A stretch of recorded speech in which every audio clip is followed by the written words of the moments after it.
2022년 문화테크노학과 졸업기획 전시회 작품 브레이크 더 스티그마를 제작한 하주성입니다. 발표를 시작하겠습니다.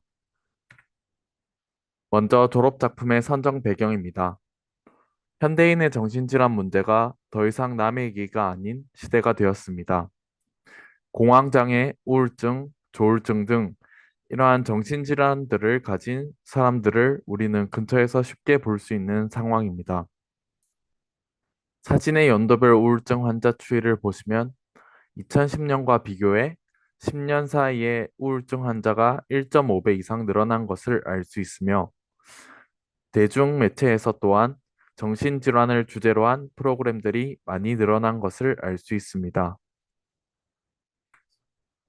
하지만 아직 한국에서 정신질환은 편견의 대상이라고도 할 수 있습니다. 한국의 정신질환 평생 유병률은 25% 안팎으로 평생 동안 국민 4명당 1명이 정신질환을 경험하는 것으로 나타났지만 이에 비해 치료율은 현저히 떨어지는 상황입니다. 또 심리적 고통이나 문제를 겪는 사람에 대한 차별이 존재하는지에 대한 설문조사의 답변에서는 전체의 79%가 존재하는 것에 동의하며 편견에 대한 잔존을 보여주었습니다.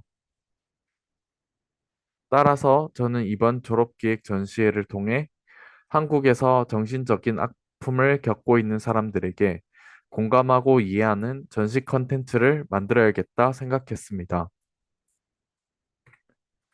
지금부터 졸업작품 개요에 대해 설명드리겠습니다. 작품 이름은 브레이크 더 스티그마이며 해석하면 낙인을 부수다입니다. 작품 주제는 정신질환을 가상으로 체험하고 정신질환자에 대해 공감과 이해를 독려하는 것입니다.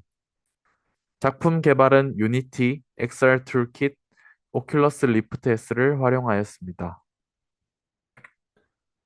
작품은 3개의 챕터로 나뉩니다. 먼저 오프닝 씬과 챕터 1 조현병에서는 VR 방탈출 게임 시뮬레이션을 차용하여 스토리를 진행시켰습니다. 사진과 같이 배경, 오브젝트, 사운드 등을 어둡게 조성하여 VR을 체험하는 관객에게 긴장감을 주고 조현병의 증상을 간접적으로 느끼게 하고자 했습니다.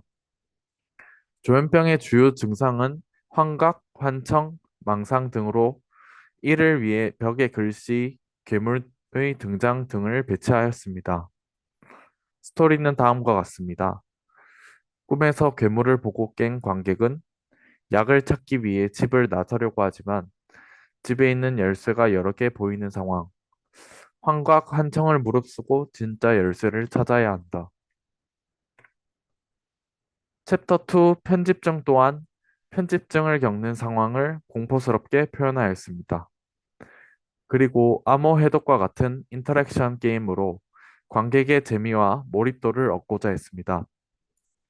챕터 2에서는 암호 해독과 완료 시 땅이 꺼지고 우주가 보이는 등 비현실적인 상황으로 정신질환의 증상을 느끼게 하고자 했습니다. 스토리는 다음과 같습니다.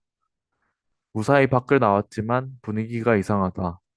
사람들의 핸드폰에는 이상한 그림이 그려져 있고 전광판에는 마치 암호와 같은 것이 빛을 내고 있다. 암호를 완성하였지만 탈출구는커녕 땅이 없어진다. 여기가 현실인지 환각인지 꿈인지는 아무도 모른다. 챕터 3 브레이크 더 스티그마에서는 정신질환자에 대한 공감과 이해를 표현하고자 했습니다. 배경은 사람들이 플레이어를 노려보고 있으며 사람들이 돌을 던지는 상황입니다. 플레이어는 이 돌을 부수며 낙인을 부수는 것을 표현하였고 돌을 부수면 편견에 대한 올바른 답이 나오며 낙인을 없애는 역할을 합니다. 스토리는 낯선 우주 같은 공간, 끝없는 낭떠러지 끝에는 사람들이 서 있었다.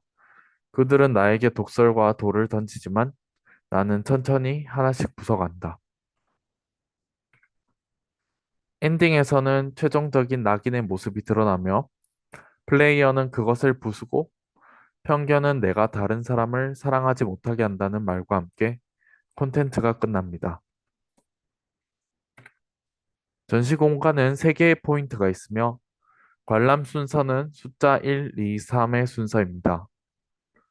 관람자는 포인트 1에서 전시에 대한 개요를 읽어 대략적으로 콘텐츠가 무엇인지 파악을 하고 이 포인트로 향합니다. 이 포인트에서는 HMD를 착용하고 콘텐츠를 직접 체험합니다.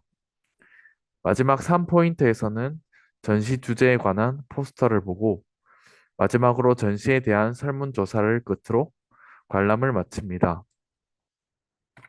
감사합니다.